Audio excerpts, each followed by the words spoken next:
Assalamu alaikum. Walaikum salam wa My rahmatullah. name is Hafsa, and this is a little hard for me because even though I'm really confident usually, I find it hard to talk about my faith and how I've struggled with it because I'm a teenager. I'm going to turn 16 soon, but the past year has really been a challenge because of how I dress and what I wear.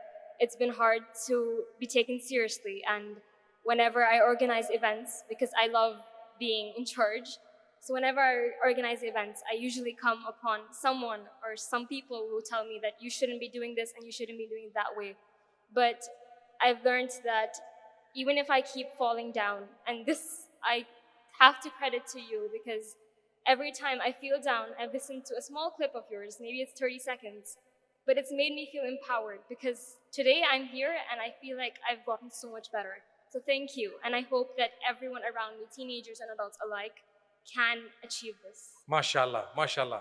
Well done, my sister. And I want to tell you something more like my daughter.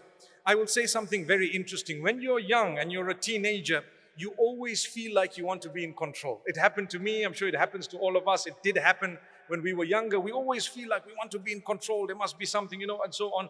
It's difficult to take instructions sometimes. And sometimes we even feel offended when someone corrects us or gives us instruction. Like I'm a volunteer at an organization or at a massive, massive event. And then here comes people says, do this, do that, stand here, don't move, don't do this, don't do that. No one should be taking pictures and no one should be, you guys are volunteers, you're here for the sake of Allah. And you're like, oh, that just brought my entire mountain crushing because I was planning to do this and this and this. I tell you what, we need to learn to take instruction as well. Whenever it is correct, you must take it and listen and be disciplined. It goes back to Khalid ibn al-Walid ibn al-Mughira radiyallahu anhu when he was on the side of Quraysh fighting against the Muslims in the Battle of Uhud. When those archers that were on a little mount, for those of us who might have been to Uhud or those who know the story, when they saw that perhaps maybe this war is over, they left the mount, the hillock. And they were told by the Prophet, peace be upon him, do not leave the hillock, even if you think we've won.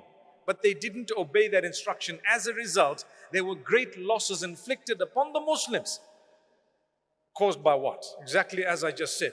Because they didn't listen to the instruction. So it's tough. But as time passes, there will always be some goodness that Allah will send in your direction.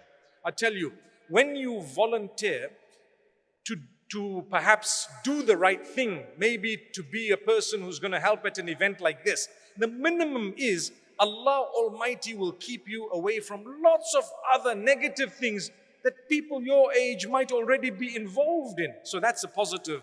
May Allah Almighty always keep us from among those who are focused on the right things. Ameen. Thank you so much.